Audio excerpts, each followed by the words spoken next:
What's up, guys? My name is Tisha. I'm the host of Lipstick Diaries podcast, and this is the first episode, right? The very first episode. This is not the first episode. I'm lying. But my first episode with a guest. I should say it that way.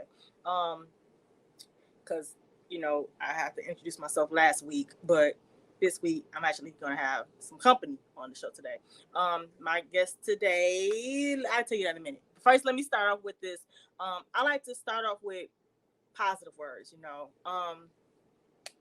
listen, it's life ain't supposed to be easy, man. Like, and my positive words is coming from what I'm personally going through, what I'm seeing around. Like, a lot of things is not going to come to you easy. A lot of things are going to be challenging, but they're meant to be that so they can test your character and to help you grow into the person you need to become so that you can be who you want to be. Because I know, like, for me, I pray every day, like, this is who I want to be, this is who I want to become. But in order for that to happen, some adversity has to come so it can build you some character, right? So, just take it all in stride. I know that's a lot easier said than done. Take it in stride. If you have a spiritual sense, be sure to pray and plan.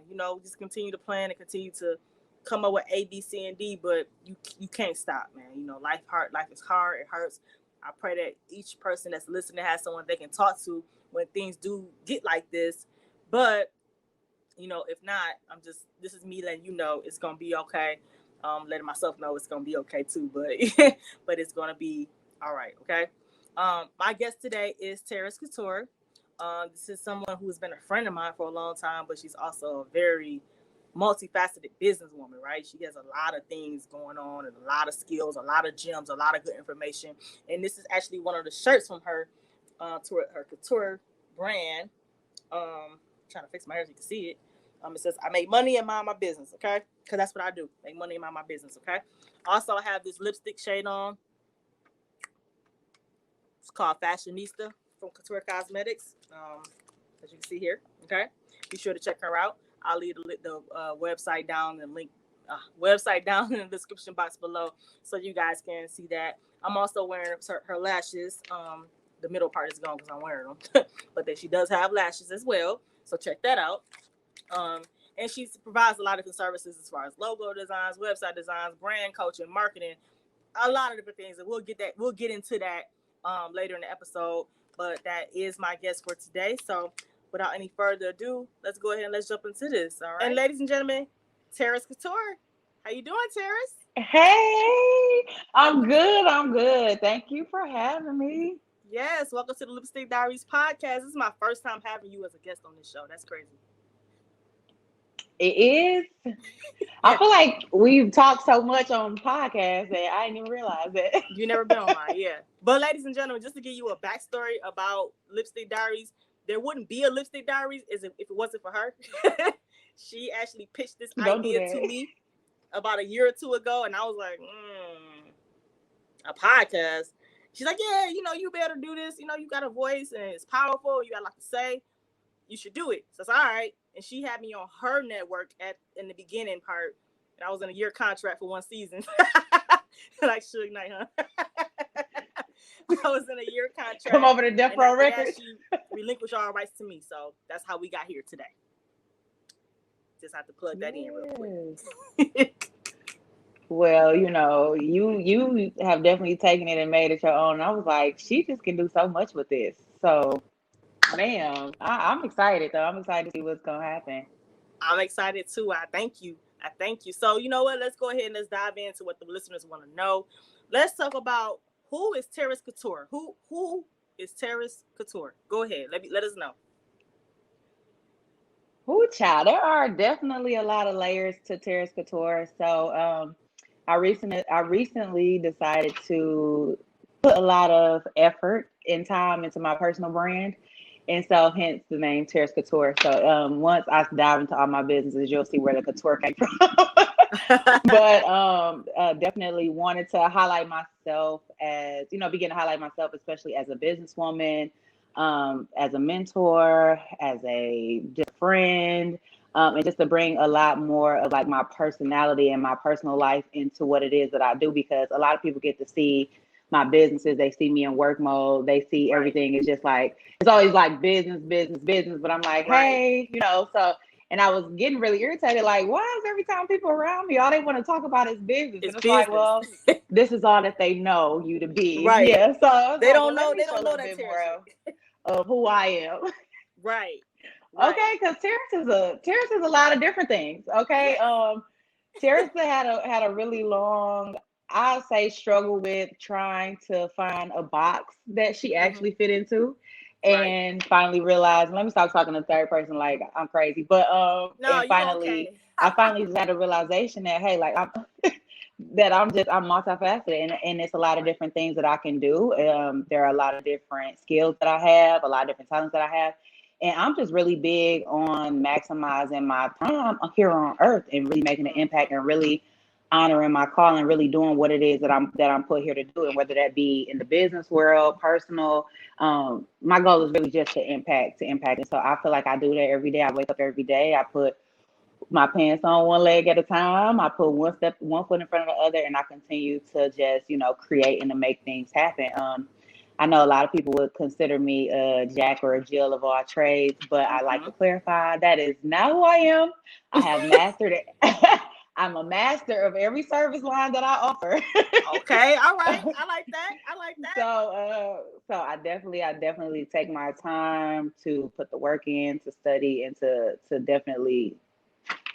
Can I cuss on here? Go What's ahead, the girl. rules? Girl, girl, do you? um, and to definitely know my shit. And so, Hmm. my number one goal though is to, and I know Tisha, you and I worked on some things together. It's really just to like encourage other women. And I know we talk about this women empowerment a lot.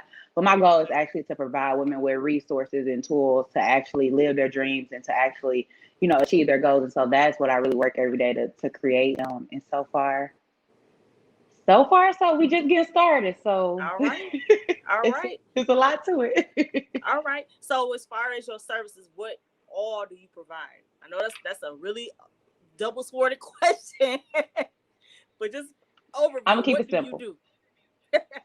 I'm gonna keep it simple. So I am what you would consider a serial entrepreneur. Hmm. And I'll share my primary businesses. So Life and Couture, as you can see this Life Couture in the back, is an online store for busy babes on the go. So we create products, we create content, we create everything yes,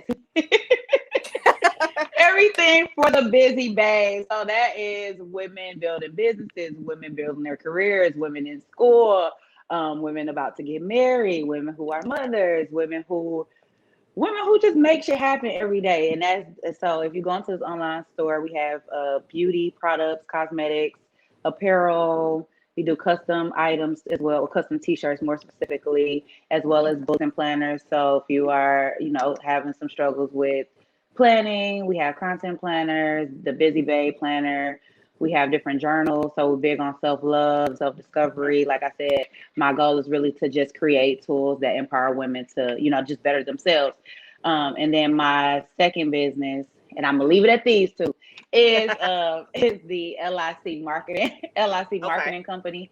And so I am a full service marketing firm. So not only do we do the strategic planning portion of it, we do brand development, Okay. rebranding, and we also do design.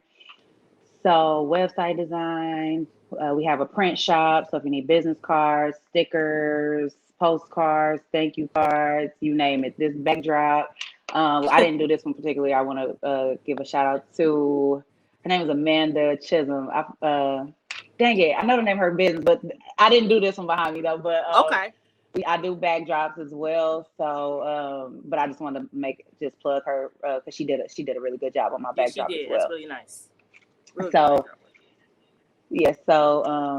yeah, so those are primarily what I do. I also run just like a small little segue. I do run a logistics company, do some event coordinating, and I do a little bit of management too. But I don't really like the main things you'll see me marketing are these companies, and I also have a healthcare business as well. So a Oof, lot, but that's a lot. That's a lot.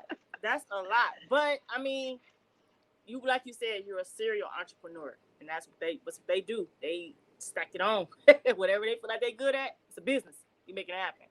So let's talk about how you got started. Like, even I know personally you started in event planning. I know that though. But what made you say, I'm going to be an entrepreneur? I ain't working for nobody. I want to do me and me only. So, and this is why I'm big on, like I said, when we say women empowerment, and I know it kind of got like a negative connotation to it, especially now because we see it so much and people's hearts and motives aren't in the right place. But I say it's really important because entrepreneurship is something that I always wanted to do, but I've never seen anybody in close proximity to me being an entrepreneur, right? So when I jump off and I say, hey guys, I want to start a business, everybody looking at me sideways like, well, how you gonna make money, you know? Right. And I'm looking at them sideways like, I don't know. Like, I'm gonna figure it out.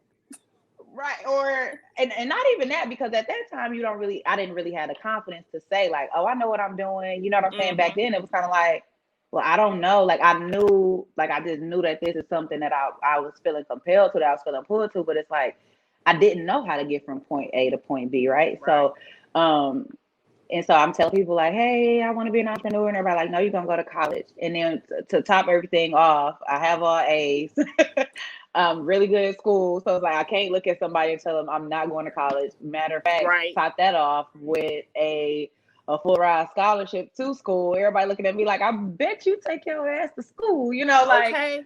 And so I'm like, okay. So I made up in my mind, because I'm still trying to fight to hold on to this little thing that's inside of me. I'm like, okay, well, I'm going to go to college and I'm going to graduate and I'll start my own business. And so while being in college, though, I really found out what I was made of while in college, right? So I'm working 2 jobs. I got an internship. I'm going to class. I'm trying to juggle all these things, and you know, because you're an adult. So little sidebar I was just saying last night. Oh, how I wish I hadn't said I wanted to be grown at a young age. We all wish we didn't say that. So, because I'm like, baby, if I knew today what I knew then, I'd still be at home, Mom. Hey. So, but you know, it's just me trying to make things happen, and I'm like, and just trying to get some of my time back, because you know, I'm very close to my siblings. So my sister and I were roommates in college, and I'm just watching her. She gets to go party, and she gets to hang out, and she gets to go home on the weekends. And I'm depressed because I'm like, I want to go home too, but I got to work, or I got another shift, or end up being a store manager. It was just like, why am I doing all this, right? So anyway, so the internship obviously was needed for school, but the 2 jobs was needed for bills. So I was like, it has to be like, and I was like, it got to be a better way. So I was planning out all these different companies. And so I'm like, oh, I want to have a lip gloss line at the time. That was like my big focus, air quote. I was just planning it out. Didn't have the money for it. Really didn't know how to make it come to pass. So I had a friend at the time who was already an entrepreneur. Her mom was an entrepreneur. And they had this huge conference that they do every year. And it was in Orlando. I was going to school at Michigan State, East Lansing. Okay. And she's like, well, you can come to the conference. And I was like, well, okay, go green, go away. No, so she was like, well, you can come to the conference. And I'm like, but the tickets were so high. I was like, shit, I don't know. So she was like, well, you could just come and kind of, she's like, basically, like, if I could get the plane fare, that they would, you know, they would give me like little odd jobs to do to cover my entrance into the conference. So I was like, cool. So I got there, you know, I was already good at event planning. So I got there, I'm just stuffing folders, helping them get ready. And they really didn't have me doing too much or nothing. And I'm just looking, I'm like, okay, I know y'all got something else for me to do. Like, you know, like the hustler in me is like, I know it's something else for me to do, especially as much as this damn thing costs. Like, okay. Right. And so when we got in there, they were going through the motions, but it was a free experience, but it was something I took very, very serious. So every gym that they was giving, like, I don't take nothing free for granted. So every gym that they was giving, I was like, because people pay thousands of dollars to be here. I was just making sure I took as many notes as possible. And so literally by the time I got back home, I had launched Hollywood Flair event planning. But the thing was, it was like, okay, well, you don't have what you need to start a cosmetics line at the time, you know. And so it was like, okay, what are you good at right now? What do you have right now that you can start to leverage right now? And then that's how I found a service-based business. I was like, okay, well, event planning, boom. And that came from wanting my time back, but not want to be broke. So it's like, okay, Right. well, if I do quit one of these jobs, I need something to supplement that income. So, Right. and boom, that's how I got started. All right. I mean, I think I like to ask that question because there are a lot of people who, and females specifically, who want to start businesses and they want to take that leap, but they don't do it because they don't have everything, or they feel like they don't know enough, or, what happens if I don't make it. But I like to ask people how they got started, because a lot of times it's the same thing. I didn't have the money. I didn't know how to get from point A to point B, but I figured it out. And that's why I like to ask that question, is to give people that inspiration, that motivation they need to take that leap. Me, myself, like sometimes I'm like, I don't know. But to hear somebody else's motivation story makes you want to do it. Yeah, because what I found really quickly is that where you lack money, you get real creative. Yes. So, yes. And, if you had a very humble beginning, then you definitely notice, and a lot of times it's looked upon as, oh, this ghetto, or this is whatever. But a lot of times, and that's why I tell people I'm really big on this. I don't care how much success I have, is really using what you have to like do what you got to do at the moment until you can start to do what you want to do, until you can start to incorporate additional things. And for me, that's what I had to do. Like, I mean, I was going to Michigan State. I found a friend who could do graphic design. Didn't know that was as big as a market as it is now. And this even a segue to how I learned graphic design, because I started learning in as well. Because it's like, okay, well, if you're doing this for me for free, I'm paying attention to the things that people are doing for me for free that would cost a major investment, because I've already looked into people who I could pay. Right. And, just lo and behold, God just putting things, like just lining things up for me. Excuse me. And showing me like, hey, because I remember I was like, okay, well, I remember because my best friend's mom is also, she was a business coach too. She still is a business coach, I believe, and she was just saying, like, people always talking about what they don't got money for, they'll find the money. And I was like, yep, because I started tallying up how much food I was ordering and takeout and clothes. And I was like, I definitely can afford to, invest in a web designer and a graphic designer. Right. And that's when, like I said, I was talking to a friend of mine about it, and she was like, girl, that's what I'm here for. That's what I go to school for. Like, and I was like, oh, really? Could you help me? Like, help me? Right. And that's how I got my first website built. That's how I got my first logo. It was like, it's my friend. And like, granted, we bartered services. I may have wrote a couple papers and stuff, but I do believe in, like, even if somebody's offering you something for free, that you still have something to offer. So I'm big on that as well. But definitely so, like, when you lack a resource, your creativity is going to kick into overdrive, because what money does is money gives you the opportunity to, money provides convenience. And it starts to make you lazy. So as you see, like, the more money people get, the more they kind of lose that little hustle. And that's when things start to kind of get on a decline. But yeah, I mean, definitely so. So that's my story. I got started. Okay. All right. So I know you mentioned that you do brand coaching, you do marketing, and you do a lot of client-based services. So to enter into the topic of today, let me just ask you this: what are, and you don't have to go into too much detail, just one or two examples. What are some of the hardships of having like client-based like services, and what do you do to handle them? What's something that's like, oh, I wish y'all didn't do that, but you know how to get around it though. Okay, so number one is that because I am a small business, people will feel entitled to your time, and they want to tell you how to spend your time, or they want to tell you what you should and shouldn't be doing. So that's number one, but that's easy to get around as well. And then the second thing is, people are really, like, if you are too relaxed as far as like boundaries and setting guidelines and setting policies, people will run over you. Like, come outside, like, you gotta get you a backbone, ma'am, because if not, you be in the middle of the street, paved out. Like, you gotta get you a backbone in there. Yes, for sure. And I wanted to ask that question because what you just said is one of my bullet points. So today we're gonna do do's and don'ts of being a customer or client. Client and customer do's and don'ts. Okay. And for all you that's listening, I'm doing this more so because too often I hear or see stories or scenarios from different specifically small businesses. This is not like a major corporation thing, because quite frankly, they don't care what y'all think. They making their money regardless. But small based businesses, I'm a little bit more. I can identify better with them, because I know what it feels like to be on the ground up, trying to come up and trying to become that major corporation. But then you got people who still treating you like your friend or your sister or your cousin. It's like, dog, like, I'm running a business. This ain't no charity. Like, I'm really trying to run a business. So the problem I'm seeing is a lot of the small businesses are having the same issues. And so what I did was I compiled a list of do's and don'ts, and that's what we're going to discuss today.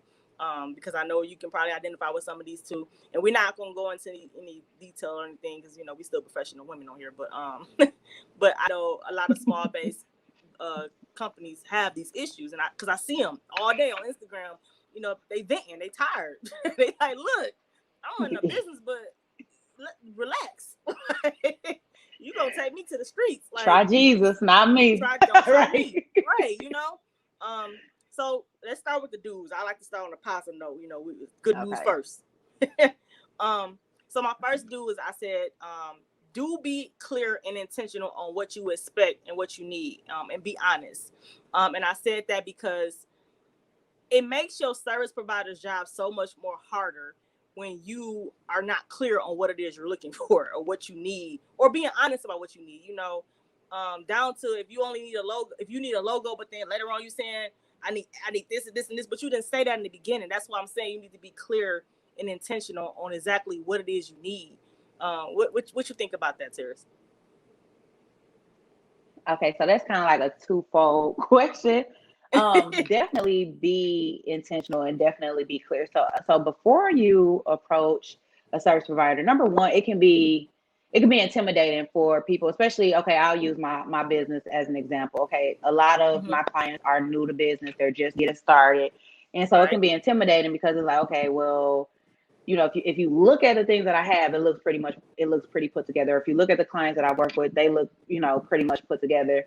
But they wouldn't know that we didn't start that way, right? Because they just get to see the end product. So that's intimidating, because it's like, okay, well, I'm comparing your day 1,000 to my day one, or your year 10 to my day one. So that's already intimidating. And so I think what they do is they come, and a lot of clients, they come and it's like, kind of like an ego, or like a trying to fake it till they make it kind of thing. Yeah. And so it's like, oh, I know this, and they know everything. I already know that. But that backfires so bad in the end. That backfires so bad in the end. So don't do that. So if you have found a service provider that you want to work with and you trust them, you do need to communicate clearly. Like, hey, I know what I want my end goal to be. I know what I want this picture to be, but I'm really not sure how to get there. And trust that service provider to guide you through the process. But if you come and you like, hey, I need a logo, but you don't have your business formed, or you don't even have the business name registered. A lot of times it's easy to put the horse before the cart, because we get to see a lot of things, especially now we're in the information age. So everything already comes complete and packaged and it looks put together. So we're not really following proper steps and proper protocol to get there. We're just trying to jump ahead. Like, we're just trying to, play catch up. And so really being clear about, okay, this is where I'm trying to go, but look, I trust you to get me here. I don't really know what I'm doing though. And that can be hard to admit, because it's a humbling moment. They kind of buffed up entrepreneurship to make you feel like, oh, I'm a boss. Oh, I know everything. And so, but a real boss knows when to say, hey, I need help. And that's one of the things that people don't share with us. They don't share that, hey, it's okay to say I need help, because it's no such thing. Everybody try to bootstrap it. And I'm a big advocate of stop trying to DIY everything. Stop trying to do things on your own, by yourself. Get out your own little corner, your own little chair, and go find some people who can actually help you to get to the next level. Because if you could have took yourself there, you will already be there. So definitely you do have to humble yourself. It's very humbling, but definitely be clear. But also, in that same voice, or in that same breath, do some research prior to. So that'll help give you a little bit of clarity. That'll help make the conversation easier.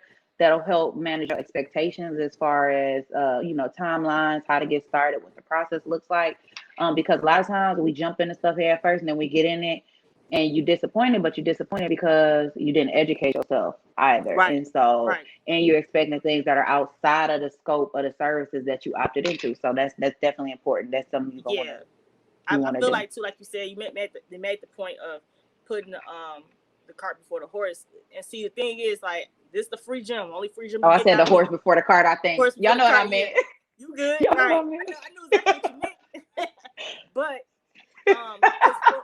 because for example, when I was trying to create my event company, you know, when I was back when I was promoting events, I just created a name, and then I created a logo, and I ran with it, right? But what I should have did was I should have got that registered before I even got the logo made, because what can happen now is you'll be getting that letter in the mail saying cease and desist using that name, because you're not legally authorized to do so. But that's things that you got to learn. Like I didn't really know that at the time. I think I was just trying to get the ball rolling, and I felt in my mind, if I got the logo done, that means I'm in business. But that's what I mean. Like you got to be humble enough to say, hey, I didn't know. Like, you know, I'm still learning. You know, can you help me? Because I know that now, but at the time I was like, just moving. Just because, like you said, it's a narrative out there that in order to be a entrepreneur, this big boss, whatever, you got to know everything. Like you got to know what you're doing. That's not true, because a lot of your big bosses you see are learning as they go. Like, I mean, I'm one of them. I'm learning as I go. Some stuff I'm like, oh, that's how you do that? That's it? Oh, okay. So, and you can't be afraid to be like that. You can't be afraid. And that's me being clear and transparent. Like, I mean, I know a lot of people think that boss gurus, child, no. I'll be watching Shark Tank getting it wrong too. So, but see, and that's the beauty of like life itself, right? Like, we're not born knowing. Like, you got to be a lifelong student. Number one, you should want to be a lifelong student just in your personal life, like, because you're gonna continue to grow, you're gonna continue to change, your needs gonna continue to change. And you got to tune into like, okay, where do I get my information from today? Okay, I'm different today than I was last year. The information I'm taking in this year is different than what it looked like a year ago. So even on a personal scale, we always learning. So in business, and then business changes so much. Yes, and then think about it, like we just had a major shift. We're in a pandemic. Like everybody's businesses have shifted. Like I don't care, from the biggest businesses to the very smallest businesses, and a lot of people have jumped into entrepreneurship not from they maybe have never considered entrepreneurship before, but they had to figure out a way to supplement money from losing jobs, from their major company downsizing and losing their job, and a lot of people a lot of my clients that I've had, that has been their story, right? They didn't want to tell anybody that this is why they started the business, but a lot of them have lost their jobs, or they've been laid off, they've been fired. Yeah. And so it comes out of necessity. It's not like, oh my God, I had this lifelong journey. It's like, no, baby, I already had a good job. I already was making good money. And now what? Like, I got to plunge out into the deep because I got to figure out a way to keep going. And so, when we talk about like not knowing things, that is very, very normal. But see, the thing is though, is not to get comfortable in saying I don't know. And it's not to get egotistical and pretending to know.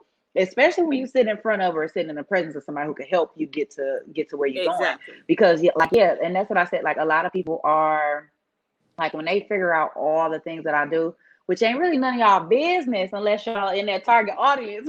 Right. Unless you're in that target audience, it really don't apply to you. But that comes with keeping up with the individual, not with needing the actual service, right? So of course it'd be confusing if but and that's not that's I don't look at that as a negative either, because I just know like with different things comes different level of understanding. But even with like me, like that's why I say when people are like, oh, you're just the jack of all trades. Like, no, these are service lines that I provide, and I have taken my time to master them. Now, am I humble enough in saying that no, I don't know everything? I don't, but I make it very clear. Like I opt into different courses. I get new certifications. Like, with my healthcare business, that was like a completely new field altogether. And I'm just like, I dove head first into getting the training that I need, into getting the licensing that I need, and making sure that like when I'm providing care, when I say quality care, I mean quality care. And so it's about just continuing to grow. So yeah, you're gonna jump into some things. Some opportunities are gonna find you that you're not ready for. I don't suggest saying no to them. I suggest you jump and you build your plane on the way down. You're just gonna have to like really put in the legwork to prepare and to gain that knowledge. So like I said, it can be intimidating. I know it's hard because like even now I still find myself like struggling with that. Like I do know like what, like I'm an expert. Like I'm supposed to know this, sis, but you didn't write the rule book. Yeah, like so even with me, like I still have to say, okay, chill a little bit, like, you know, because and then especially when you get around other women who like on their shit, it's easy to like go into that, okay, we all bosses mode. Right. But it's okay to step down a little bit, especially if it's somebody in the room that you can learn from. It's okay to step down and just listen. Maybe you shut up the rest of the evening. Maybe maybe the contribution to the conversations, you asking the questions that you need answers to, you know. And so it's really about like learning how to learning where to fit in. Like sometimes you do got to pull rank. That the game is the game, but a lot of times you got to be the student, and you got to be okay with being a student. Everybody want to be the boss. Don't nobody want to be the student. And it's like sometimes you just got to shut up. But some of the bigger bosses are still students and will remain students. You know, you got to be. To me, I feel like the wisest man in the room is the one that's still learning, like not the one that's trying to teach. And you got things you need to be trying to master yourself. Ain't no time for that. But you ever notice like teachers, like they still have to do, I think they got to do like continued education credits and stuff. Like, so for all of these like professions, people have to continuously take training. Why do you think you exempt from it just because you're a business owner? Right. Like, and then like you said, it's because every industry keeps changing. Like medical industry changes, beauty industry changes. I can't think of one industry that's just consistent, stays the same. So why would you think business will be any different? Just perfect example is, before the pandemic, you may have had like a physical store or a physical restaurant. Everybody had to go to e-commerce. We had to go digital. There was no questions about it. A lot of people didn't know. They didn't know how that worked. They're like, I don't deal with that. But you had to learn if you want to stay in business. You know. So listen, again, I had a client.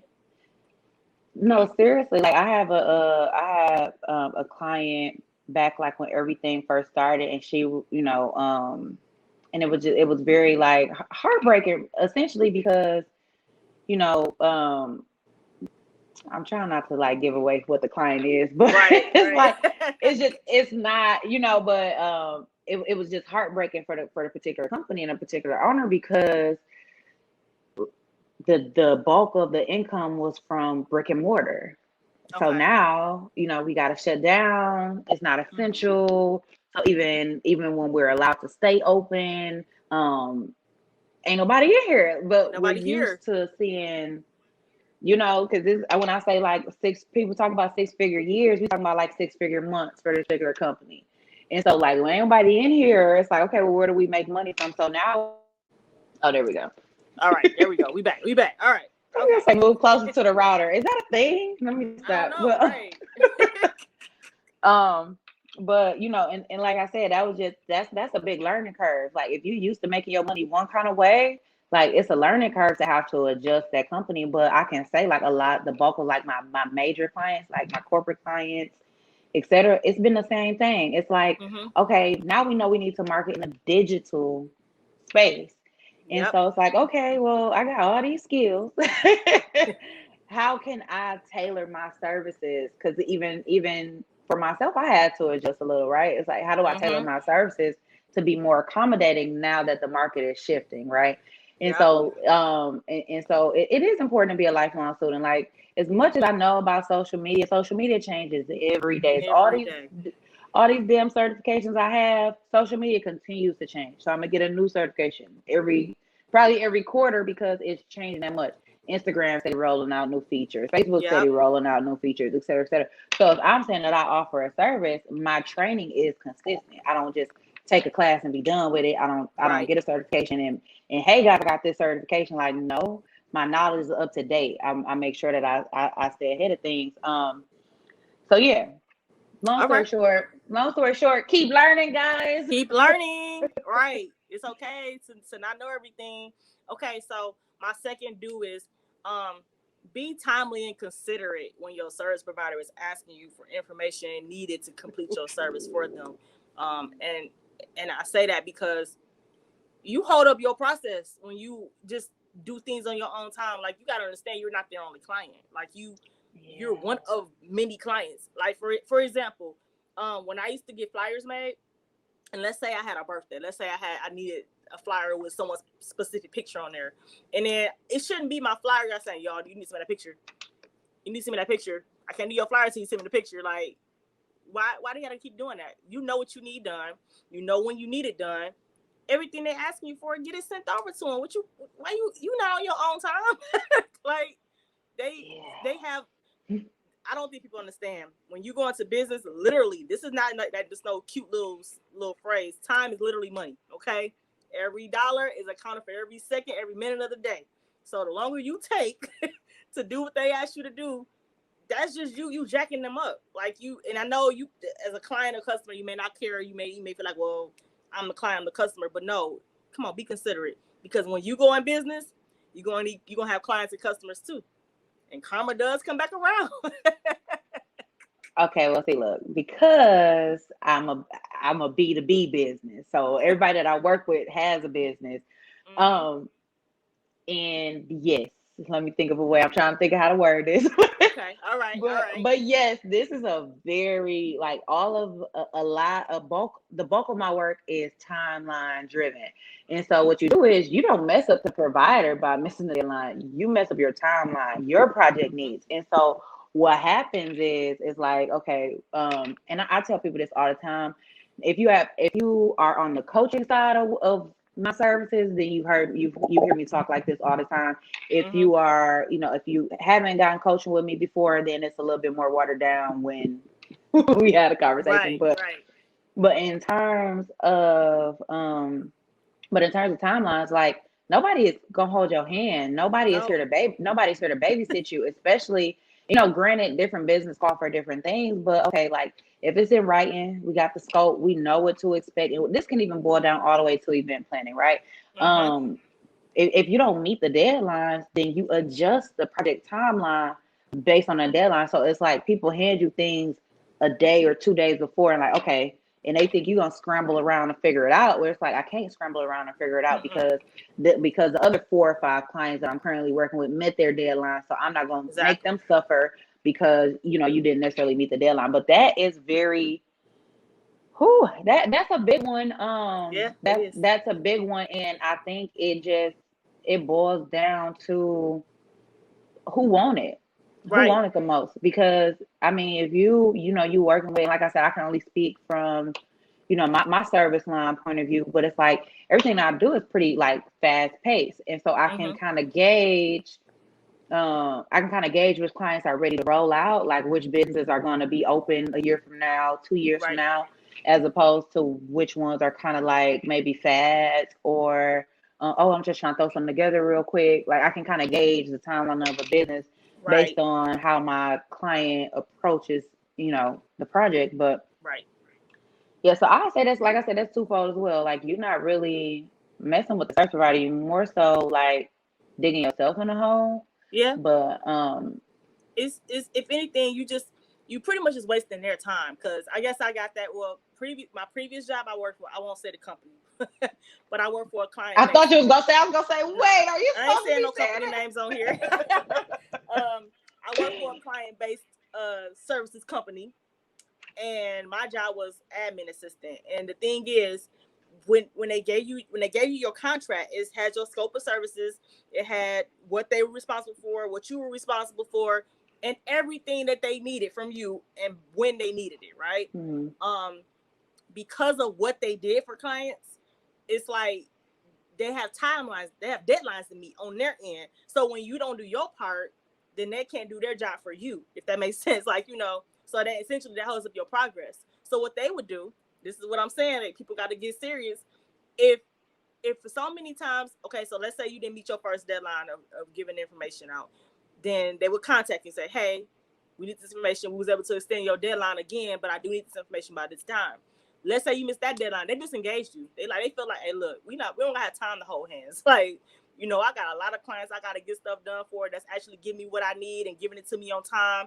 And I can't sit around and wait on you. Like, you taking up a spot that somebody else that's more serious but that want help from me could have.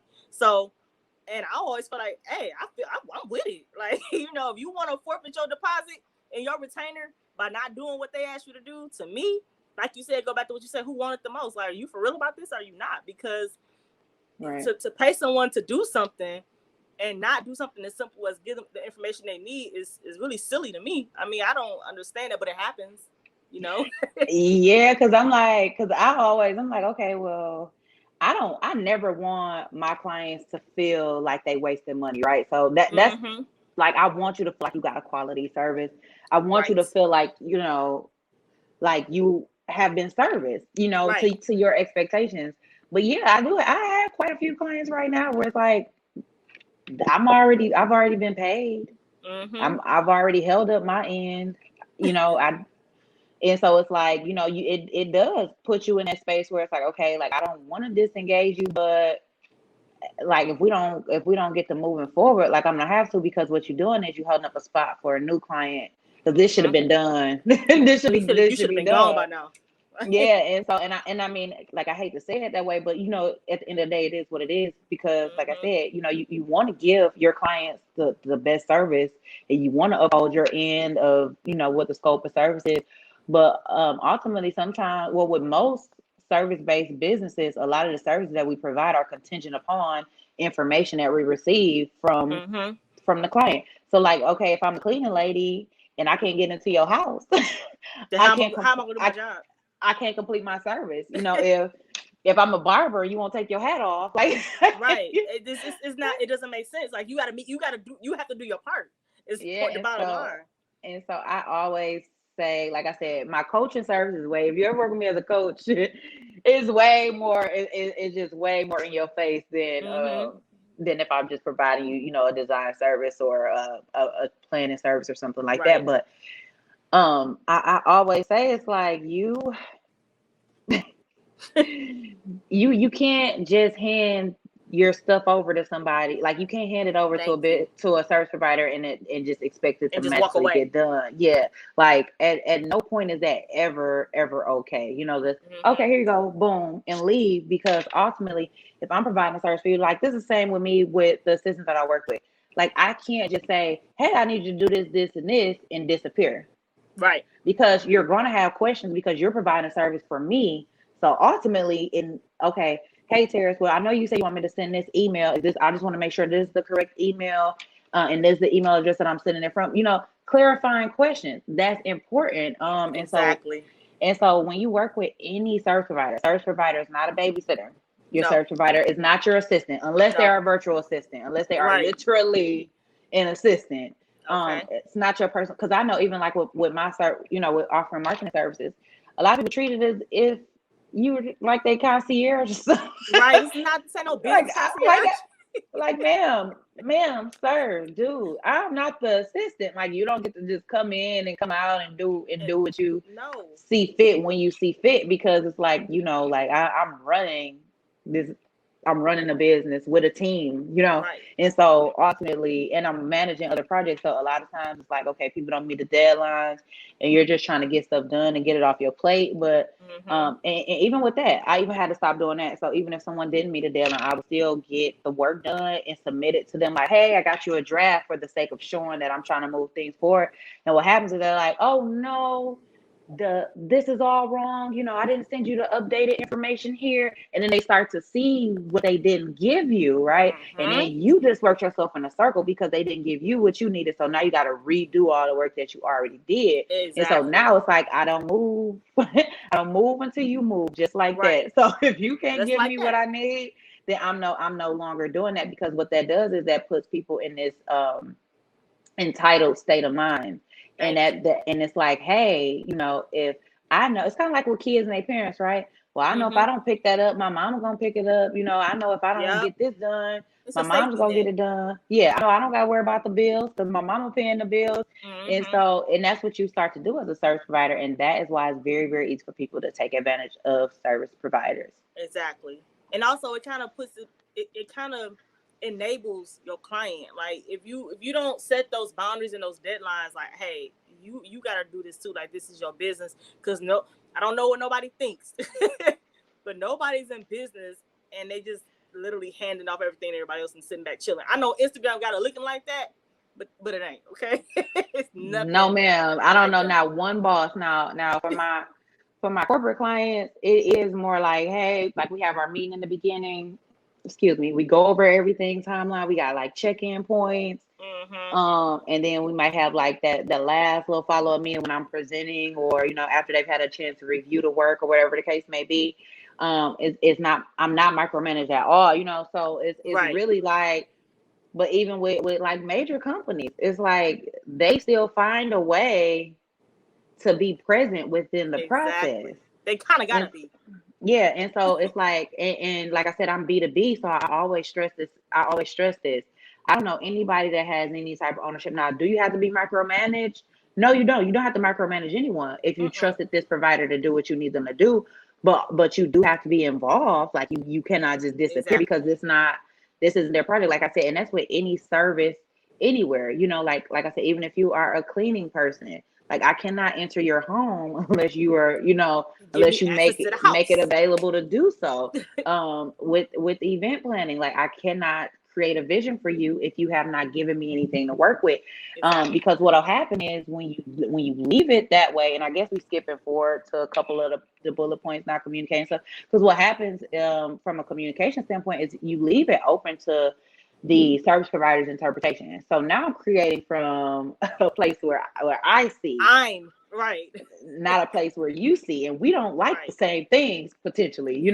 We don't value the same things potentially. We're not focused on the same things potentially. And those are things that you gotta take into account, because like I have people that I work with, like I said, I do design work. And so I offer a couple edits, because what I'm not gonna do is I'm not going to ping pong back and forth with you about something that you were not clear on. So that's especially why I send on out the entry level of things. Like yeah, and I mean, and you worked with me before, so you can see like it's pretty much very straightforward. You know how many edits you have, you know how many, what the project timeline is, when I'm gonna get things done.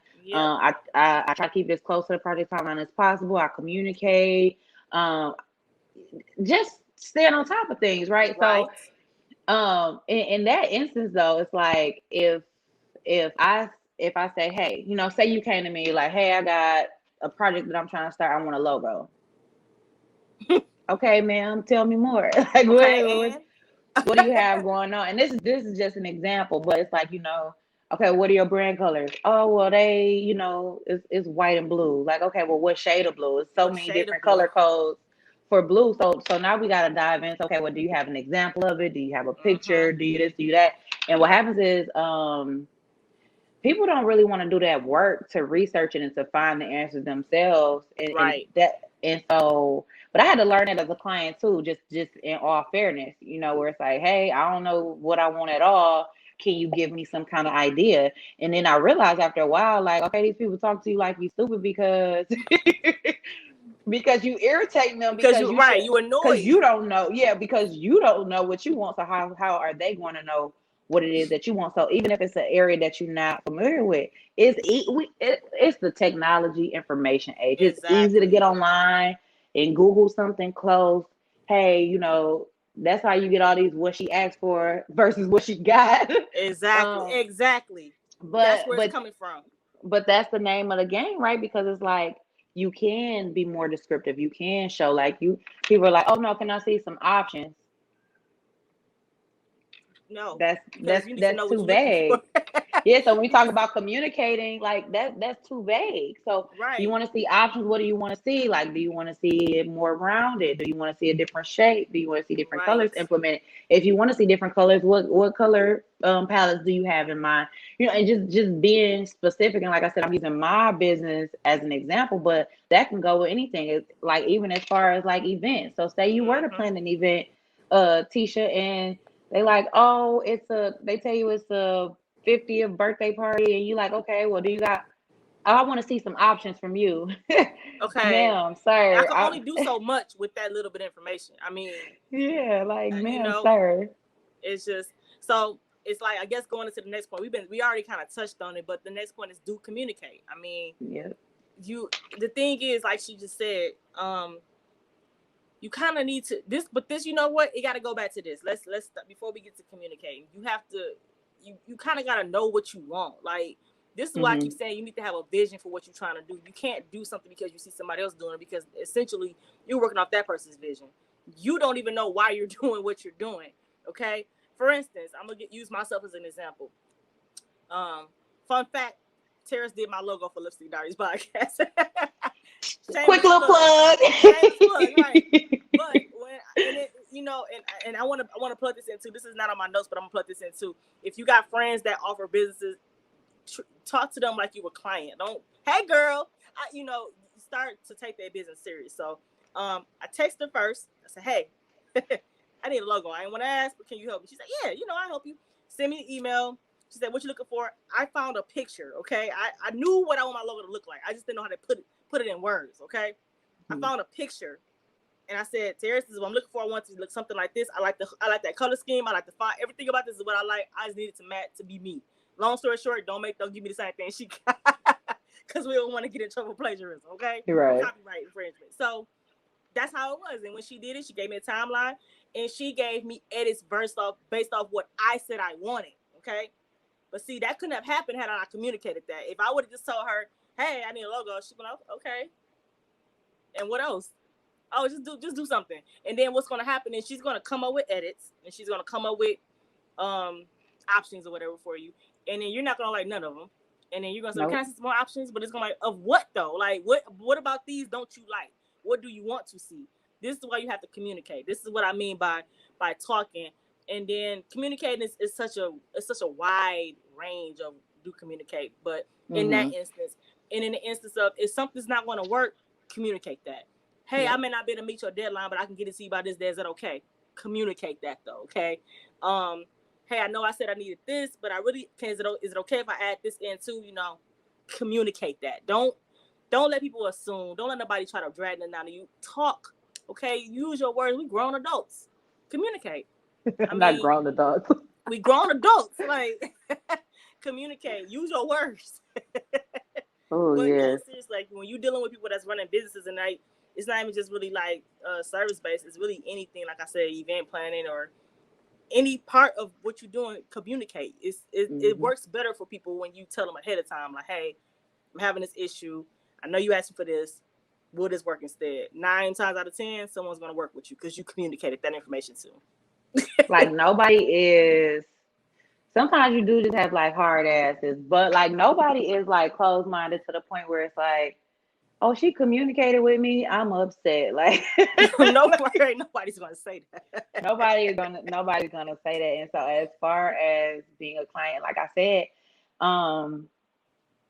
I had to learn how to be a client too, and not even from a difficult standpoint, as more of a, okay, like this ain't all on them. Like the ball's not always just in their court. It's about me knowing what I want, so that it enables them to better do their job, Right. And so a lot of times, like even when you see like people complaining, I always just like laugh a little bit. You know how like people are online, they trying to blast businesses. Yeah. I always chuckle to myself a little bit, like, "Ooh, it sounds like you was just a trash customer." Like I just be thinking that something in the back of my head. It sounds like it's you. But see, that's from a business standpoint, and so now what's happening is business, the clients are becoming the business owners, and so now they starting to learn a little, because now we starting to see like all these small businesses launching and stuff, and I think that's a beautiful. Me too. I'm so excited about that shit. Like I'm just like, look at us, like hey, we making moves. Yeah, it's like finally building our seats at the table, like, and I that just makes me so excited within itself, right?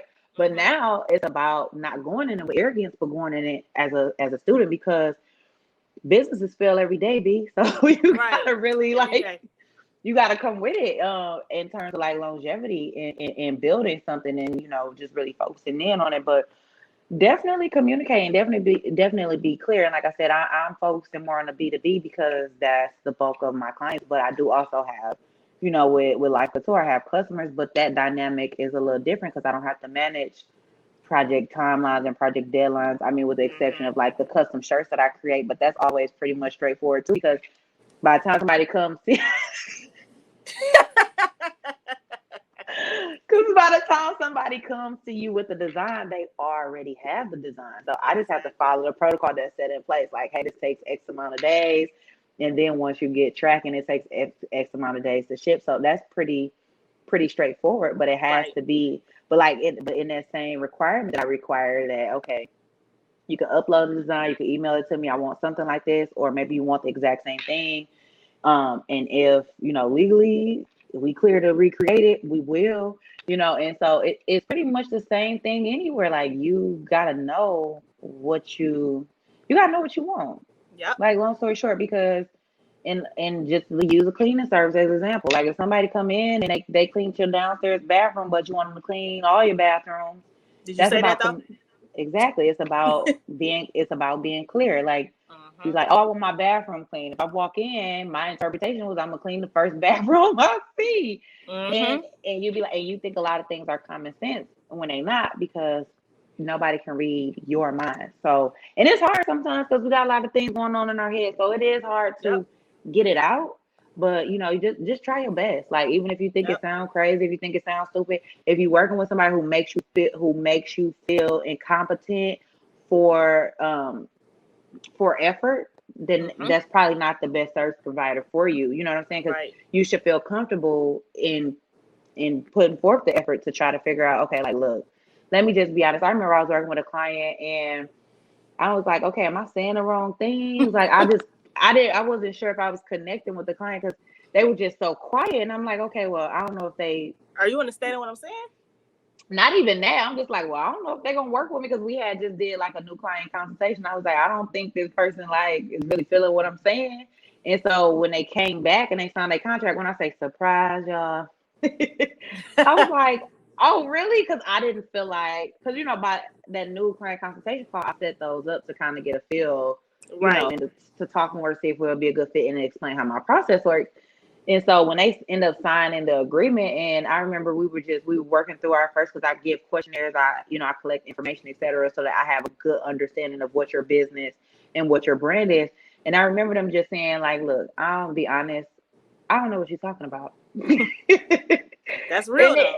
And it hit me, and I was like, okay. And then from that moment on, because I was just feeling like, okay, I'm forcing the conversation. Like, it just felt so forced. But from that moment on, things went so, when I say like so smoothly, like, and we were just vibing on a creative level.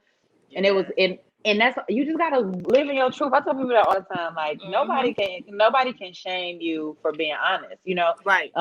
Because so many times people are dealing with the same kind of things and they don't want to say it. Like, exactly. And I learned that especially when I published my first book a couple years ago, and I remember I was so like, oh my God, I don't want anybody to know this about me. Right. And the number one feedback I got is, oh my God, this happened to me too. Oh my God, I was so scared to say something. Oh my God, oh my God, oh my God. So all these things that you're embarrassed to say, we've heard them before. You're not the first person. You're not going to be the last. Like, but if you work with somebody who make you feel that way, you need to reevaluate who you're working with. Yeah, I agree. And so now we got to move to the don'ts. That's going to be a little bit uncomfortable for some people, I know, but but it has to be said. I'm gonna play nice, y'all. I'm gonna play nice. Don't worry. I'm gonna try. Okay. So good cop, bad cop. How you want to do it? No. So listen. Okay, the first don't I have is light. Okay. Don't assume anything. Always get clarity. Okay. That's so important. I mean, I live by that in my everyday life, my personal life too. But in business, this is not the place to be assuming anything, okay? Like, you need to get full clarity. Even cost down your money to, real fast. You said before, like, even down to which email address should I be using? Don't assume that, listen, it's very important that you get clarity, especially on things that you're supposed to be doing, or on any piece of the information, really, you need to get clarity on, but especially as a client, specifically as a client. For example, when I say don't assume, get clarity, because like you said, a lot of people don't know. Like some people say, I don't know what you're talking about. This is all new to me. So then ask questions. So if you're saying, hey, you know, I need a logo done, and they give you the logo, and you come back and say, what about my business cards? Well, what about them? Oh, I thought you was doing that too. Why you think that? Because I thought that's why you should have got clarity on what it is you were supposed to have been getting. Ask questions. Does this service come with this? Will I also be getting this? What do I need to do in order to get this? Ask questions and get clarity, because you're going to be assuming some stuff. And what's going to happen is I see it happen all the time. Just for example, some hairstylist, I don't know her personally. It wasn't even in Michigan, but she was saying how if you want your ends clipped, you got to ask her. Like, that's a whole separate service for whatever reason. I don't know. That's her business. Okay. It does not come with the service of getting of whatever she was trying to do for this client. It was one specific client that got a service done, and I guess she was upset because this stylist didn't clip her ends too. And she must have got a press. No, let me yeah. And she's saying, don't assume I'm gonna clip your ends like with this service. You should have said something pretty much. Now, that's a whole situation. My stylists don't do that, but whatever. That's a whole different thing. But I understand what she was trying to say. Like, you shouldn't assume anything. You probably should have asked, will you also be clipping my ends with this service? Okay. So I'm telling y'all now as clients and customers, especially with y'all not knowing, when you don't really know what's going on and a lot of stuff is going over your head, some of the jargon or some of the stuff that may happen on initial consultations, ask. Okay. Don't go sign no agreement thinking you getting one thing and then you don't get it.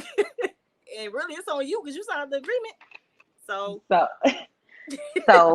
yes. Now, granted though, I kind of got ways to get around that. So I make sure that clients know at least big picture. Now, if some small details, I don't know though. I can't see nobody pressing my hair and not clipping my ends, but that's somebody else's business. That's somebody else's business. So I ain't gonna chime in. I ain't gonna chime in on sis because I respect her hustle. She got a reason for doing what she's doing. I'm a son. Nothing about that. Right. But like as for like I said, as for me, that's what the initial consultation is for. And then I even open the space where it's like, okay, maybe you didn't feel comfortable asking while we were on the call. But maybe you sat down after, you thought about some things, you had a chance to talk to, your family or whatever your dynamic is. Send me an email, or you have the business line where you could text questions that you have as well. And that may make it feel a little bit easier. Like, hey, okay, I didn't get what you meant by X, Y, X, Y, and Z. And so I always keep that door open, but I'm starting to understand why people don't. I'm starting to understand why people don't, because a lot of things are already written in our policies. A lot of things are already on the site. A lot of things are already within these agreements, etc. But like I said, this is for like just getting clarification as far as like things that you don't understand. This is not opening up a door for things that are already in writing. Like you asking us a question like, oh, like I'm closed on weekends. Like I'm closed. So if you email me, text me, call me, beat me if you want to reach me, you're not gonna reach me till Monday. So like everything could be on fire today. Well, I ain't gonna say that because I make exceptions, y'all. My clients know I love them, but but I understand what you're saying. That ain't essentially is not my issue. So I mean that's open. That's up for me to decide. Girl, so I saw my reflection in my computer. I got a little nervous. I was like, is it a ghost in here? So I'm like, what is that? So but ultimately that's at my discretion to make those accommodations, right? I'm not obligated to, because it's already written in my policies to show you that I'm closed. If your doctor office, we already know what are the doctor's office's hours, Tisha? Oh, listen. They are Monday through Friday. Saturday, they ain't Sunday, and they closing at noon on Friday.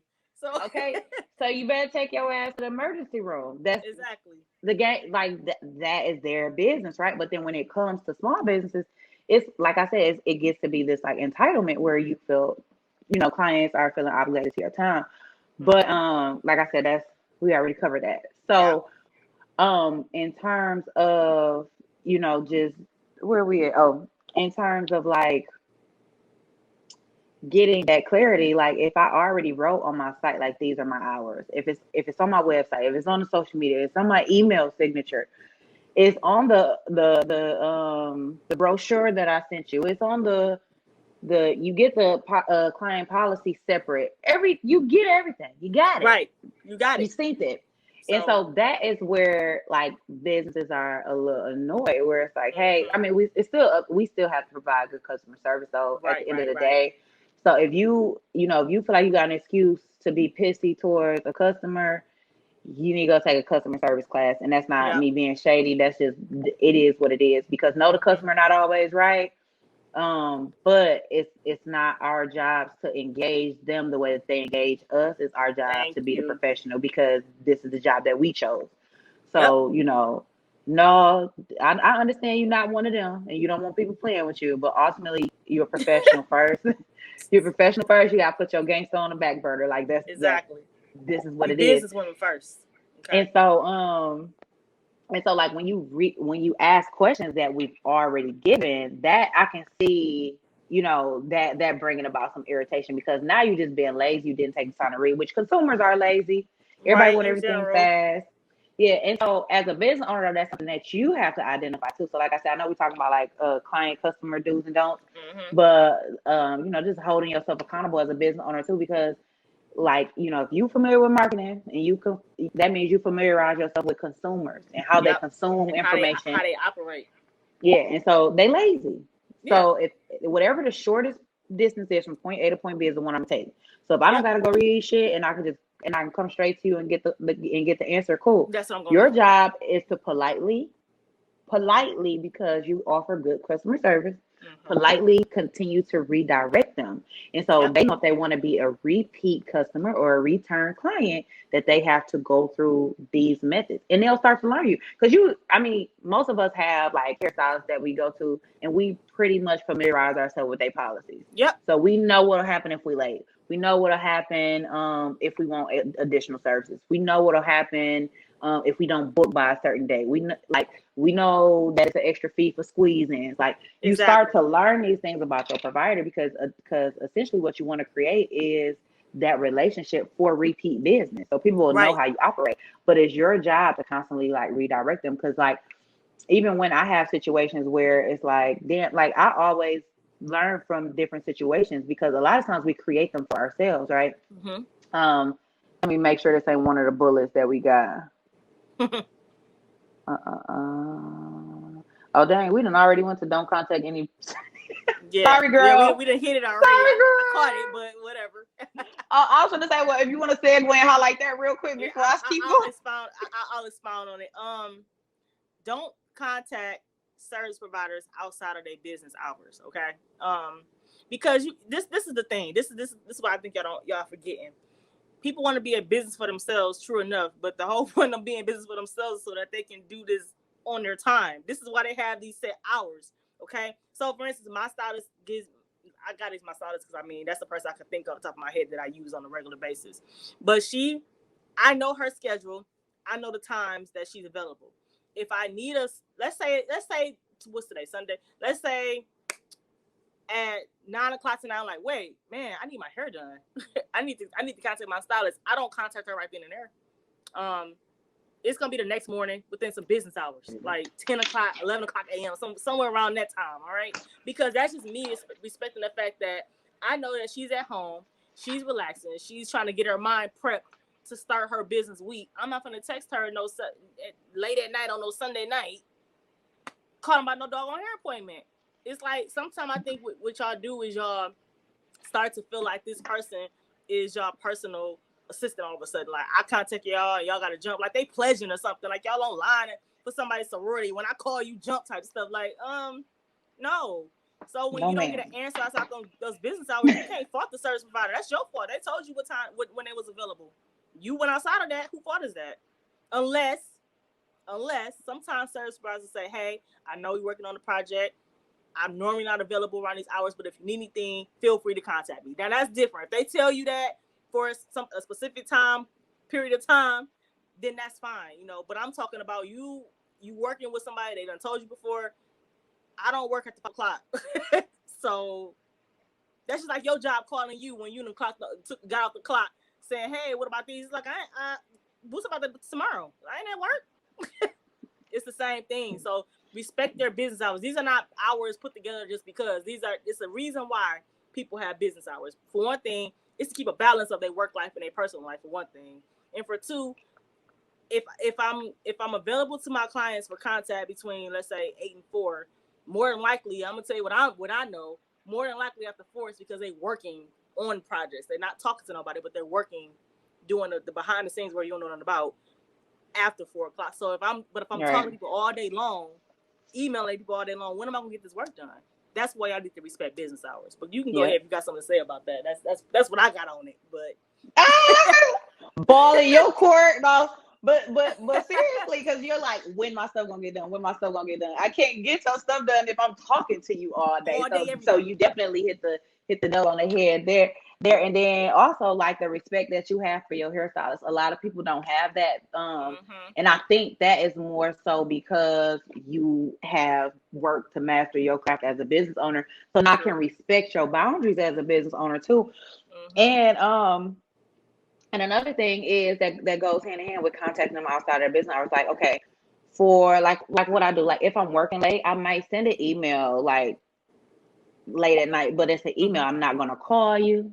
Right. Not going to text you. I'm not going to, and so be mindful of those kind of things. And so now even for like my business line and my business email, like if you email or text, you get an automatic response. It's like, hey, I'll respond within 24 business hours because I want to manage those expectations and constantly remind you like, hey, yeah, you message me at this time, but don't expect a response back. And for me, initially, I was like, when people were emailing me at hours, I was like, okay, well, I'm like, maybe this is when they have the free time because that to me, but this is what I had to understand, like everybody's understandings of things is different, right?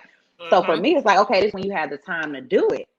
Right. I didn't anticipate you expecting a response at that time, but you had time to say it though. I don't have time to respond right now. Yeah, but see, that's the point of like, for me, that was my mentality. That's the point of a text or an email. It's like, hey, I'm sending it right now because it doesn't require your immediate attention because it's a text or it's an email. That's why I sent it. You respond when you're available to text or to type. Right.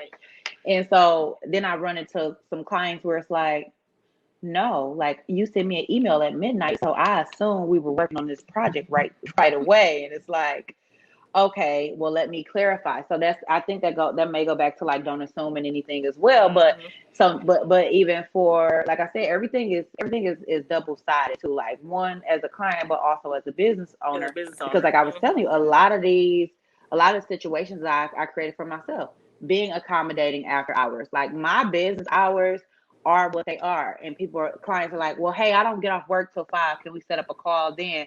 And I'm like, hey, yeah, we can, because you don't get off work until 5. Okay, well, I'm in the car getting my son at 5. I don't need to be talking to you at 5, or I can't give this the attention that it requires at 5. Exactly. I can't get, like, I'm off work at 5, and so then we're having these conversations. I'm not in the mentality or the mental frame of where I'm working. I'm not in my workspace where I can write down these notes or enter them in correctly. So when we come back to them, it's lost information. And so this is a lot of things that I had to put. So when people are like, well, I don't get off work till 5, can you accommodate me? And that goes back to, this is a small business. And so it's not, for most people, it's not intentionally malicious, right? You are a small business, so it's a certain sense of entitlement of, you have to be accommodating to me because I'm doing you a favor by being your client or by being your customer. And so that's where it's so, but you create that by being so accommodating.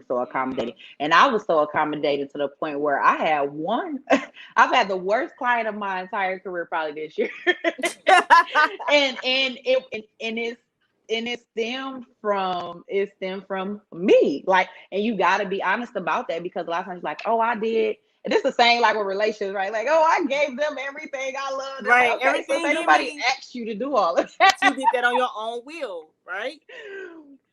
Right. And so, and like, granted, like, okay, you could be a little butthurt about it because it was genuine and sincere, whatever. And as you accommodate, the more accommodating you are, and it's with anything, you are teaching how to treat you are teaching people how seriously to take you, are teaching people how to move in your space, whether that be personal, whether that be professional, whether that be your business, your team, etc. And so when you close out the notes, my bad. And so when you And so for everything, and I say this all the time, for everything, every time you're accommodating, you showing somebody else that, oh, they're going to How do to walk whatever I over you. ask them to do. Every time you bend the rules a little bit, okay, the rules don't apply to me. Every time you step outside of your boundaries, you showing somebody that your boundaries don't exist. Particular client, I had to enforce a boundary as far as communication and not assuming anything, right? Because Yep. this is what happens. They didn't communicate something with me at the front end of the agreement, and so it wasn't included in the agreement, and so therefore there was no protection for my business or for any of the other parties that they were trying to bring on board for this project. Yep. And so my company policy is, whoever I work with, I have to have an agreement with them because that keeps me protected, right? And that keeps Yep. the client protected too. Keeps the And not client just protected. me, yeah, because now we have it in paper. So regardless of how we begin to feel during the project, we have something in writing, and so like that doesn't change. Emotions change, Right. the contracts don't change. Okay. But what happened is, when I said no, it was almost like, oh my God, like what does Okay. that mean? You ever tell a spoiled child no? Like No, it's like, that yeah, and it was kind of like, who the fuck she right. talking to? No. Like, What that and that mean? was the whole, like, for the duration of the project, that was the energy, like that was the Mm-hmm. energy, and it was so thick, and I was charged with being who I am. Yep. I was charged with, okay, like, am I going to honor who I am as a professional, Right. or am Or I gonna be Terrace? Like, what we right. gonna do? What we gonna do? And I had to, right, and it's a way to, and it's a way to redirect and correct people as professional, and a lot of times we step out of that and we think, Yep. oh, it's nothing wrong with that because this person said this or this person said that. You are the professional, regardless Mm-hmm. of what. Number one is you. You won't be cussing nobody out. Well, some of y'all will, but I'm gonna make that's that a not the whole way nother that you episode. grow. That's not the way that you grow. Right. But that's not the way. That's not the way that you grow. And so, like I Right. said, but certain situations come, and it's not about the person that we went through that situation with. It's about you. And so It's that was a you. reflection of me being too Mm-hmm. accommodating to the point where it's like, okay, because I started thinking it, and I'm like, and not saying it out loud, but just, when you reflecting on, because I'm big on being honest about my participation and how I showed up in a thing, right? And so I'm Right. like, well, okay, well, I was very accommodating. Like, this shouldn't even be an issue. Yeah, to Right. you, What's happening again? Like, but that could be your right? But downfall. that's my perception. It's like, right, because and that goes back to, oh my God, I just love them and I gave them everything. It's the Right. same It's the thing, same different thing. situation, different kind of relationship. And so it's Mm-hmm. like, they didn't even, you could have said no anytime. You could have walked away anytime. You could have enforced your boundaries at any time. You didn't do that. So You that's didn't do that's it. this is a you issue. And so now, but see what happens is, when you got to go back on the back end and fix Mm-hmm. stuff, it's always harder to correct a thing than it is to get it right the first time. Yep. So Facts. and so that's why when we say don't assume, that's what I mean by don't assume, because now when you're Mm-hmm. trying to add stuff on later, like I said, that this is a customer client don't, but also, it's a lesson as a business owner as well. And so that's one of those Right. things where it's like, it's humbling to the point where you still learning too, and you realize, like, hey, this is every day. I'm gonna learn something new every day, literally, and Right. so and a lot of lessons, they feel good and they great, and you all inspired and you motivated. And then there's some lessons like this where it's like, well, what I It's do like, wrong ouch. here? Yeah, it's like, that's how I feel, like, because now you charge, like, because personal life me and professional me is two different people. So now it's Yes. like, who do I want to be in this moment? And it's a defining moment. You have those, and you think once you reach a certain level, you won't continue to have them, but they're gonna still pop up because you got to exercise that muscle, because bigger is coming. So it's like, am I Exactly. able to am I able to stand in that? But Right. what we Yeah. but yeah. Yeah. I'm a you know what? Because I feel like we done covered so many of them within one thing, and we done said it. But one thing I do want to say that I didn't add to my notes, but I know you feel me on it, is I don't care how you know your service provider. Y'all ain't friends when y'all doing business, all right? Like, and I mean, for real, like, We friends. We Me type when we be too. doing business. We be in business mode. Like I don't be like, hey girl, and sister. You know, we be really business minded and focused and oriented. I don't. If I'm doing business with somebody that's my friend, when we doing business, we doing business. You know, and then when we friends, we friends. But for people who you don't know your service provider and you just met them, don't talk to them like they're your friends. Because they ain't your friends. They providing a service for you. Now you can be cordial. You know, if they joke with you, it's okay to laugh, joke back, whatever. But don't get so wrapped up in they don't like me. I don't like her. I don't know if she feel. Don't do that. Did that matter? Is she doing a job for you? Is it right? That's all you need to worry about. That's all we care about. Because I think some of y'all getting too caught up on make sure the vibe is right. Like we ain't going to get drinks. We trying to get a job done. Like I don't care if the person at Target like me or not. Can you right? slice this It's some or people not? that I've done business with that I personally probably want to hang out with, but they do doggone good business. Like they do what I need them to do. That's all I care about. I don't judge people off that. Like, no, I can't hang out with her, so she can't do. Girl, she ain't your friend. Like I've literally saw a instance where I don't know what type of service this girl was getting from her. I feel like it was a hair or nail service because she said she didn't really want to have no conversation. I'm not gonna keep playing with you and these hairstylists. Girl, hey, listen, Instagram showed me a lot of stuff on that Explore page, man. That Explore page, I see a lot of stuff. I'm like, but I think she didn't want to go to her no more because while she did the service right, she felt like she ain't had nobody to talk to. Girl, put your AirPods in and call your friend. Like and get your stuff done. Like these people ain't here. Watch YouTube. Right, get on YouTube, learn something. Because you gotta think it's not, and then I thought about it, I was like, it's probably not so much that she's not a friendly person. It's probably more so the girl probably been standing on her feet or been looking at people's hands all day long, tired. It's like I don't really feel like having a full-blown conversation. It's hey, what's up? What you need done? I got you. And I'm done. Like, but if you're looking for somebody to be your friend, especially with what you do, this ain't no friendship-based thing. This is what do you need done? I can do that, and that's that. You look for friends, you need to get on Tinder or Facebook and start you a group or something like because this ain't that. But I just You know what? You know what? I just have to plug that in real quick because I think y'all getting it twisted. Like, I'm just here to do my job. I told you that I have my job. I'm not here to be friends. Okay, so you know what? Tisha, I hate you sometimes. No. No, but see, okay, I'm gonna backtrack a little bit to go back to what you were saying at the beginning. Like, it don't matter how you know a person. So, like, because Tisha know me personally, so she'll know. At first, I was like, I'm good on like taking on people that I know and like family members and stuff as clients, but it's like the bulk of people that I've taken on as clients that were out of the family friend zone were very respectful to like my policies and to understand. Like my sisters have been my clients, like the people who I would do things for free, and they like, no, what do you charge?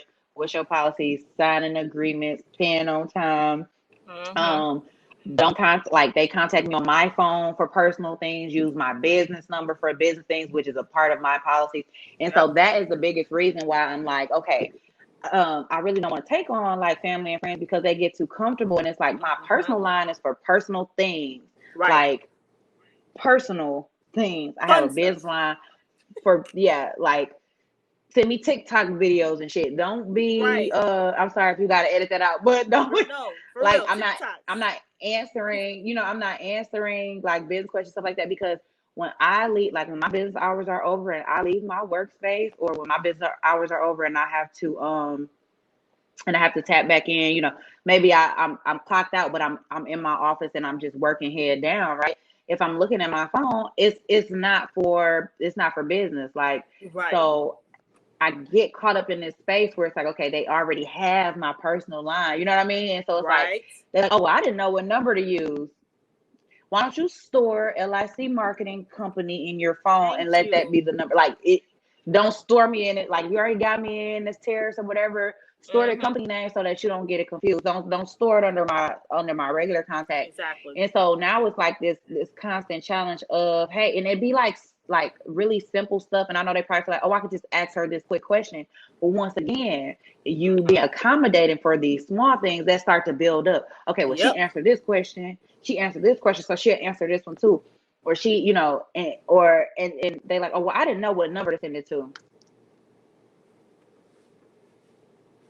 Yes, you did. Yes, you do. Yes, you did. And like sometimes, you know, and like sometimes if I'm, and once again, this is why I remember when I used to go to like a hairstylist here when I first moved to Atlanta. And I would look at their site and I'd be like, damn, they got a lot of rules. Like, what do they need all these damn rules? Like, I was so confused. And so the more you work with clients, it's like, this is why they have all these rules, because it's like, unless you have the rule, like that you can constantly reinforce and constantly redirect people to. Yeah. And so like now it's like, okay, well, this is the number that you need to call. And so like me being accommodating, like I'd be on the go or something. Somebody be like, oh, I need this fixed really quickly. I'd be like, hey, okay, send it to my personal phone, because I left the business phone where the business hours were, and I'm on my personal time now. So okay, send it to my send it to my personal number so we can kind of move forward that way. And so now the client got both numbers. And that's what we didn't want them to have. Right? But see, and which brings me back to my point of, it's up to you to continue. So even if it seems so small, so stupid, because I used to think that, I'm telling you, with like hairstylists, and I keep bringing hairstylists up, but I used to think that it was one hairstylist, right? Because it was one hairstylist and she braided, and I used to cut. I'm like, why does she act like this? Like, why are you like this? But not for me though, because she and I are actually cool. But I could never understand. But I'm just thinking this in my head, right? Like, okay, do you even really need to be doing all this? Well, it's like she had like, she was non-compromising, guys. Like, if you ever see Deliver Us from Evil, but they was like, Eva, why are you so? Nelson Mandela was not compromising. Yeah, she was her. She is her, like, to the T. Like, no, these are my rules. And I remember emailing her, asking her a question, but the question was already answered on the site. This is why, like I said, I had to learn how to be a client too. And the way she answered me, I was like, oh, she want to fight. Like, I was so mad, right? Like, oh, she want to fight. Like, she definitely want to fight me. Like, and then she was like, and so when I ended up talking to her, she was like, I didn't know that was you. And so she gave me a little leeway. And then it was in that moment where I was like, it shouldn't matter though, if it's me or not, because like I need to be, you know what I'm saying? Because like I said, she and I were cool. It's like I need to respect her the same way she want every other client to. And from that point on, it was like, okay, when it's time for me to go patronize a business, I go to their site, I read through it, I make sure I see what the rules are, I see what the guidelines are, how do they want to be contacted, what's the grace period. Like I identify with all this, and this was like even primarily because like just full disclosure, like I started with just backtracking a little bit. I started with the event coordinating business, but I've been running an online store, so I've been pretty much customer based for how many years? Like about 2006, maybe 7. Okay. Yeah, so I've been pretty much like, okay, you like customer based. So, you know, the bulk of customer service is, hey, when is my order coming? Like, hey, this is your, and you know, that's, and not to say it's easy, but it's a lot easier to manage customers than it is clients when you service based. And so when I went into branding, because my background has been marketing forever. So as far as like corporate jobs, things like that, I work with major corporations. I've been in marketing for forever. And I finally decided to split my business. I want to say, like, I mean, it was a freelance service that I was offering, but to like the actual structured business, it may be a year old, maybe. Okay. No. Yeah, it may be like a year old. So like I've always done marketing, but as far as like LIC Marketing Co., like being split from Life and Couture, that may have been like a little over a year ago. Okay. And so, in terms of just like, so once I started to work like now I got like a full deck of clients, and it's like, this is why so now I understand like rules. It's like, okay, the more you see, the more experience you have, the more you learn, okay, I need to implement this as a means to protect myself, because that's what it's protecting the client too, though, you know, because it's like now I have it in writing so that we both can see it. So I don't have to argue with you about what you think. You don't have to argue with me. You know, people still try to tell you that your policies is wrong or whatever. I don't have to argue with you because they are what they are and they written. Right. And you just don't that part. You're not mandated to work with just me. And You could just opt out. You could Exactly. just opt out. You don't have to be nasty about it. You could just opt out. Because if I read something and I'm like, okay, I don't necessarily think this is a good fit, I just go a different route. Like, I'm not about to argue with you about what your rules are for your business. That's stupid. Exactly. I just don't want to. I don't It's want to very push stupid. And yeah, and so like I said, so even with that, like, and just getting the more experience, because like I said, you're gonna always be learning, right? Because Yep. business happens fast. And so I was offering branding services and things like that as a part of Life Couture. And then I had to split it because the demand became too great. So now it comes to where it's like, okay, this needs to be its own separate entity. And it was when I got a corporate client and I sent them an invoice that said Couture Corporate. I was like, yeah, this is a no for me, dog. Right. It's a no for me, dog, because it's Right. like, they like, who is Couture Incorporated? Like, this not for y'all. This Don't not worry about that. this not for y'all. Yeah. But this is my legal entity. This is how I get paid. So, you know, I had to send it that way. But then that causes you to rethink how you doing what you're doing, because like, okay, this is a different ballpark. Like, this is, you know, like Couture Incorporated works good when I'm collaborating with like major retailers, things like that. They think it's so cute. Yeah, it fits what they doing. It don't fit over here with these Fortune 500 tech and commercial real estate companies. Like, you gotta make something that sound like somebody they will work with. Yeah. So and so like I said, with that being said, you learning consistently. Yep. And yes, I'm very good at what I do. I'm very well versed in it. I do the work consistently. But I also make room for myself to grow. And then again, you know, we go back to working with friends. Like, you don't have to close out of working with primarily. Like, I'm always, there we go. I'm sorry. There we go. I'm like, and so, and even with like, because a lot of times people are like, no, don't do it at all. I agree to it. Okay. I don't know what happened, girl. I don't know what happened. It's okay. But even with working with friends. Yeah, but like, okay, so like a lot of people tell me all the time, like, the answer is no, the answer is no, the answer is no. But I've had so many good experience. You know, like especially like, you know, with working with you, you've been sorry, put our business on blast, but no, you were a really good client. You were very specific to the point. That's what I want. I asked you ahead of time before I could take it, because I was like, okay, well, you know, when you need it by, I check my timeline to make sure I could accommodate it, and boom, no issues, you know, right?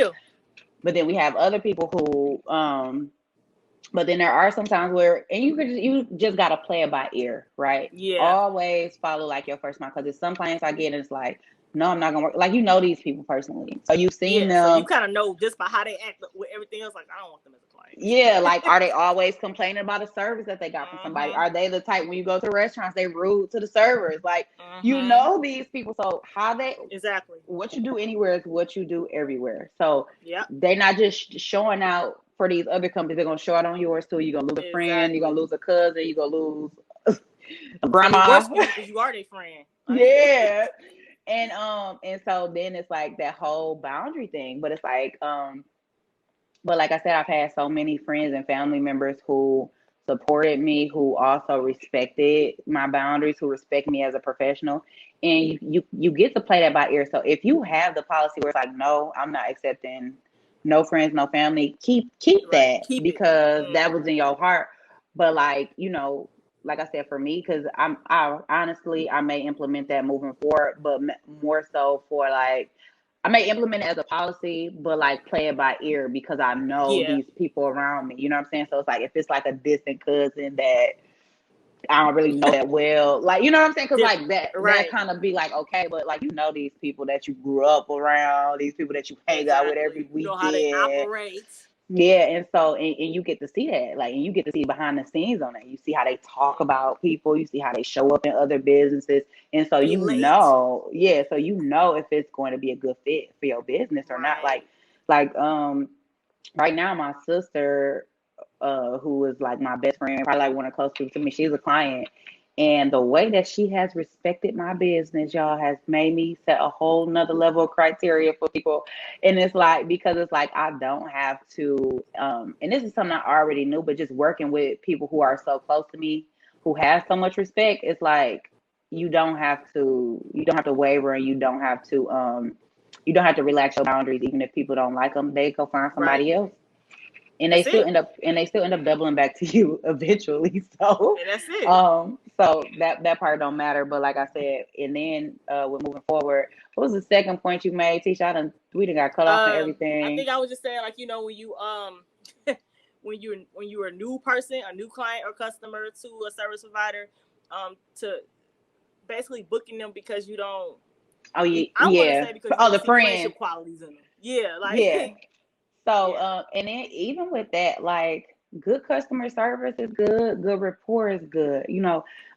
People do want these connections, but you got to understand, like, you can't buy friendship. You can't opt thank you. into friendship. That's something that happens like naturally. And I think even for Tisha and I, like, I think our friendship may have developed over something that was business related. It was business, but it was an event.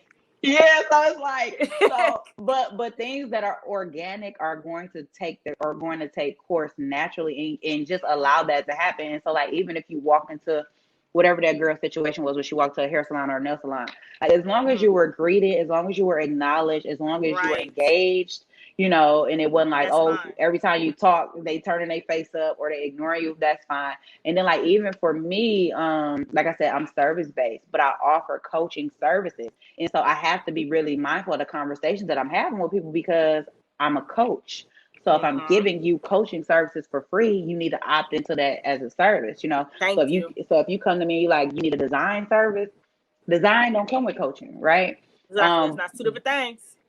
Right, but if you want to call and you're like, hey, because this is going on and this is going on, and the part of me, like I said, that is here for small businesses, that's here for people, getting ahead and doing what, that part of me is like, the answer is no. The answer is no. And so now it's about, and you get so scared. I was listening to, I'm gonna say this, and I'm gonna be done with this point, but Okay. but I was listening to a speech that Oprah was giving, and she was saying how she used to be, because she wanted everybody to perceive her as like nice. So think about, like, you want people to have this perception of you, so you are overly accommodating because this is the perception that you want people to have of you. But what you got to Yep. understand is, just show up, and be you. And People be gonna you. decide. People gonna decide what they want to think about you regardless. So just show up and be you, and serve in your own capacity, right? But just show up. And I remember she was talking about the first time she said no. She said, when she said no, I think it was maybe like Stevie Wonder or somebody, and he was like, okay, cool, like, and just got off the phone, and she freaking out about it, like, okay, like, so you ain't mad at me, like, so you No. you still want to be my friend, like. And Right. so what I took away from that, okay, that speech in itself, but also just my life in itself too. Like, yes, there are people you're gonna say no to, and they're gonna throw a bitch fit. But there are also people that you say no to, that are understanding, and they like, okay, cool. They just gonna keep going till they get their next yes. Because a no isn't personal, Right. but people don't always see it that way. Sometimes Exactly. no feels like no in any capacity, feels like Mm-hmm. rejection. Nobody wants to feel rejected, and so that's why they take it so personally. And so, like I said, this is another lesson as a business owner. You got to step outside of that. Like, because I can understand how consumers think Yep. at the level of consumption, and that's one of your jobs. And so, Yep. even with that, just learn to say no. Learn to, like, really have boundaries in place. And especially if you're going to accept friends and family as clients, they need to know what your rules are. Thank you. And don't be accommodating for them. Either treat them like you would treat a. Okay. Okay, look, the intranet. Okay, The internet. so You need internet. But yeah. I think we pretty much wrapped up a lot of do's and don'ts. In yeah, 1 second. we'll be You going know, for 7 hours. yeah, we be going and on. I feel like if we got any more, we have to give y'all a part 2. But we got other things we got to talk about. So if she come back, we got to have a whole different topic. We can't keep giving y'all customer do's and don'ts every time she get up on here. But I do want to say thank you, Terrace, for being a guest on Lipstick Diaries podcast as one of the first guests, actually. Hey. It's really cool. And then your first time being on Lipstick Diaries, period, which is really wild. I have no idea why we never did that. But we doing it now. Right. But we doing it now. And then, guys, you got to check out her podcast because Don't Overthink It. That's on all streaming platforms. I think I was a guest on that one. Was that podcast, right? Don't Overthink It. Yes, I think so. It was that way. Okay. We Yeah, we rebranded, so yeah.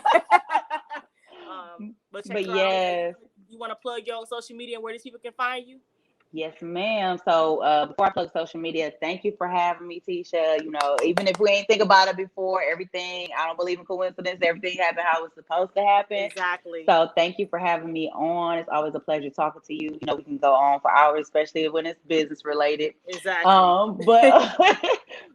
Yeah, so if you want to get plugged into me, please follow me on Instagram at Terrace Couture, TerraceCoure. I don't know if it's going to be on the screen somewhere, Tisha, but at Terrace Couture. And also, if you are interested in listening to Don't Overthink It, the podcast, you can find that at IamTerraceCouture.com. And also, you know, just check out the website. You can learn a lot more about my businesses and my other websites, as well as the workspace, the 989, which Tisha will be sharing with y'all a little bit more about soon. But yes. Yep. So I'm Terrace Couture. I'm TerraceCouture.com, and on Instagram at Terrace Couture. Okay. And before we go, I like to ask all my guests to leave my guests with some positive words to get them through their week.